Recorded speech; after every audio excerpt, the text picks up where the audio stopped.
ನಮಸ್ತೆ ಕರ್ನಾಟಕ ಸಂಭವಮಿಗೆ ಸ್ವಾಗತ. ಇದು ಪ್ರೀತಿನ, ಪ್ರೇಮನ, ಇಲ್ಲ ಇದೊಂಥರ ಹುಚ್ಚ, ಇಲ್ಲ ಇದು ಒಂಥರ ಸೈಕೋಗಳ ಗೊತ್ತಾಗ್ತಿಲ್ಲ. ತನ್ನ ಮನೆಯಲ್ಲಿ ಯಾರೂ ಇಲ್ಲದೇ ಇದ್ದಾಗ ಪ್ರೇಮ ತನ್ನ ಲವರ್ ಕಿರಣ್ಗೆ ಫೋನ್ ಮಾಡಿಬಿಟ್ಟು, ನಿನಗೆ ನಾನು ವೆಸ್ಟರ್ನ್ ಸ್ಟೈಲಲ್ಲಿ ಪ್ರಪೋಸ್ ಮಾಡಬೇಕು, ನೀನು ಮನೆಗೆ ಬಾ ಅಂತ ಕರೀತಾಳೆ. ಸೊ ಅಲ್ಲಿ ಬಂದ ಕಿರಣ್ಗೆ ತಾನೊಂದು ಟ್ರ್ಯಾಪಲ್ಲಿ ಸಿಕ್ಕಾಕೊಂಡಿದ್ದೀನಿ ಅಂತ ಗೊತ್ತಾಗೋಷ್ಟರಲ್ಲಿ ಅವನ ಮೈ ಮೇಲೆ ಹಾಗೆ ಬೆಂಕಿ ಹತ್ಕೊಂಡು ಉರಿಯೋಕ್ಕೆ ಶುರುವಾಗಿರುತ್ತೆ. ಬೆಂಗಳೂರಿನ ಅಂಜನಾಪುರದಲ್ಲಿ ಪ್ರೇಮ ಒಂದು ಬಾಡಿಗೆ ಮನೆಯಲ್ಲಿ ವಾಸ ಮಾಡ್ತಾ ಇರ್ತಾಳೆ ತನ್ನ ಫ್ಯಾಮಿಲಿ ಜೊತೆಗೆ. ಮೊನ್ನೆ ಅಂದರೆ ಏಪ್ರಿಲ್ 21ನೇ ತಾರೀಕು ಏನಾಗುತ್ತೆ, ತನ್ನ ಮನೆಯಲ್ಲಿ ಯಾರೂ ಇಲ್ಲದೆ ಇದ್ದಾಗ ಕಿರಣ್ಗೆ ಕಾಲ್ ಮಾಡಿಬಿಟ್ಟು, ನಿನಗೆ ನಾನು ವೆಸ್ಟರ್ನ್ ಸ್ಟೈಲಲ್ಲಿ ಪ್ರಪೋಸ್ ಮಾಡ್ತೀನಿ, ನೀನು ಮನೆಗೆ ಬಾ ಅಂತ ಕರೀತಾಳೆ. ಆ್ಯಕ್ಚುಲಾಗಿ ಕಿರಣ್ ಮತ್ತು ಪ್ರೇಮ ಟೆಲಿಕಾಂ ಕಂಪ್ನಿಯಲ್ಲಿ ಕೆಲಸ ಮಾಡ್ತಾ ಇರ್ತಾರೆ. ಅವರಿಬ್ಬರು 2 ವರ್ಷದಿಂದ ರಿಲೇಷನ್ಶಿಪ್ಪಲ್ಲಿ ಇರ್ತಾರೆ. ಇತ್ತಿದ್ಲಾಗೆ ಅವರ ನಡುವೆ ಏನಾಯ್ತೋ ಗೊತ್ತಿಲ್ಲ, ಪ್ರೇಮಗೆ ಕಿರಣ್ ತನ್ನನ್ನು ಅವಾಯ್ಡ್ ಮಾಡ್ತಾ ಇದ್ದಾನೆ ಅಂತ ಅನ್ಸೋಕೆ ಶುರುವಾಗುತ್ತೆ. ಅಂದರೆ ಪ್ರೇಮಗೆ ಕಿರಣ್ ತನ್ನ ಎಕ್ಸ್ ಗರ್ಲ್ಫ್ರೆಂಡ್ ಜೊತೆಗೆ ಹತ್ತಿರ ಆಗ್ತಿದ್ದಾನೆ ಅಂತ ಅನ್ಸೋಕೆ ಶುರುವಾಗುತ್ತೆ. ನಿಜಕ್ಕೂ ಇಲ್ಲಿ ಪ್ರೇಮನ ಕಿರಣ್ ಅವಾಯ್ಡ್ ಮಾಡ್ತಾ ಇದ್ರೆ ಅಥವಾ ಇನ್ಯಾರಿಗೂ ಅವ್ನು ಹತ್ತಿರ ಆಗ್ತಾ ಇದ್ರೆ ಅವರಿಬ್ಬರು ಕೂತ್ಕೊಂಡು ಮಾತಾಡಿ ಇದನ್ನು ಬಗೆಹರಿಸ್ಕೊಳ್ಬೋದಾಗಿತ್ತು. ಇಲ್ಲ ಅಂದರೆ ಪ್ರೇಮ ತನ್ನ ರಿಲೇಷನ್ಶಿಪ್ನ ಅಲ್ಲಿಗೆ ಕಟ್ ಮಾಡಿ ತನ್ನ ಮುಂದಿನ ಜೀವನದ ಬಗ್ಗೆ, ತನ್ನ ಭವಿಷ್ಯದ ಬಗ್ಗೆ ಚಿಂತಿಸ್ಬೋದಾಗಿತ್ತು. ಆದರೆ ಅದನ್ನು ಬಿಟ್ಟು ಪ್ರೇಮ ಇಲ್ಲಿ ತುಂಬ ಭಯಂಕರವಾದ ಒಂದು ನಿರ್ಧಾರಕ್ಕೆ ಬರ್ತಾಳೆ, ರಿವೆಂಜ್ಗೆ ನಿಲ್ತಾಳೆ.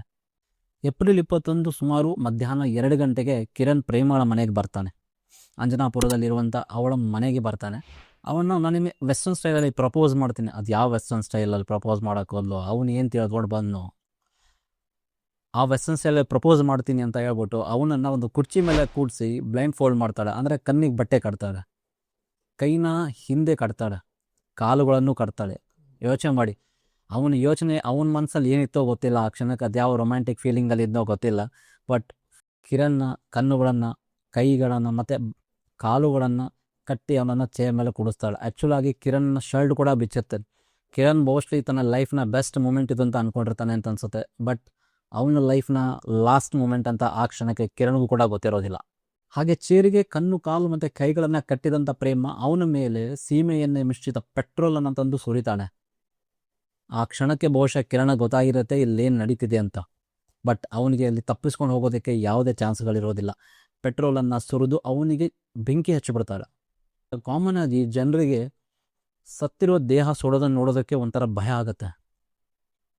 ಇವಳು ತನ್ನ ಮನೆಯಲ್ಲಿ ಕರೆಸ್ಕೊಂಡು ತನ್ನ ಲವ್ವರನ್ನು ಜೀವಂತವಾಗಿ ಇರುವಾಗಲೇ ಮಠ ಮಧ್ಯಾಹ್ನದ ಸಮಯದಲ್ಲಿ ಪೆಟ್ರೋಲನ್ನು ಸುರಿದು ಬೆಂಕಿ ಹಚ್ಚಿ ನೋಡ್ತಾ ಇರ್ತಾಳೆ. ಅಂದರೆ ಅವಳು ಮನುಷ್ಯಳ ಅಥವಾ ಅವನ ಸೈಕೋನ ಒಂದು ಗೊತ್ತಾಗ್ತಿಲ್ಲ.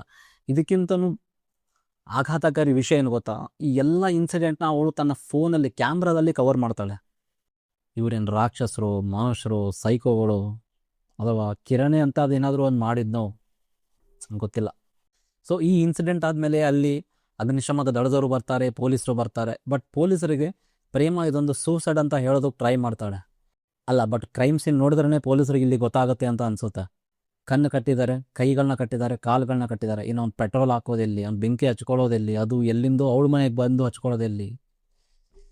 ಸದ್ಯಕ್ಕೆ ಪ್ರೇಮ ಪೊಲೀಸರ ವಶದಲ್ಲಿದ್ದಾಳೆ. ಪೊಲೀಸರು ಪ್ರೇಮನನ್ನು ಅರೆಸ್ಟ್ ಮಾಡಿದ್ದಾರೆ. ಕಿರಣ್ ತಂದೆ ತಾಯಿಗೆ ಒಬ್ಬನೇ ಮಗ ಆಗಿದ್ದ. ಅವರ ತಂದೆ ತನ್ನ ಮಗನಿಗಾದ ಸ್ಥಿತಿಯ ಆ ಪ್ರೇಮಗೂ ಆಗಬೇಕು, ಅವಳಿಗೆ ಅದೇ ಶಿಕ್ಷೆ ಕೊಡಿ ಅಂತ ಕೇಳ್ಕೊತಾ ಇದ್ದಾರೆ. ಅವ್ರು ಕೇಳ್ಕೊಳ್ಳೋದ್ರಲ್ಲಿ ನ್ಯಾಯ ಕೂಡ ಇದೆ ಅಂತ ಅನ್ಸುತ್ತೆ.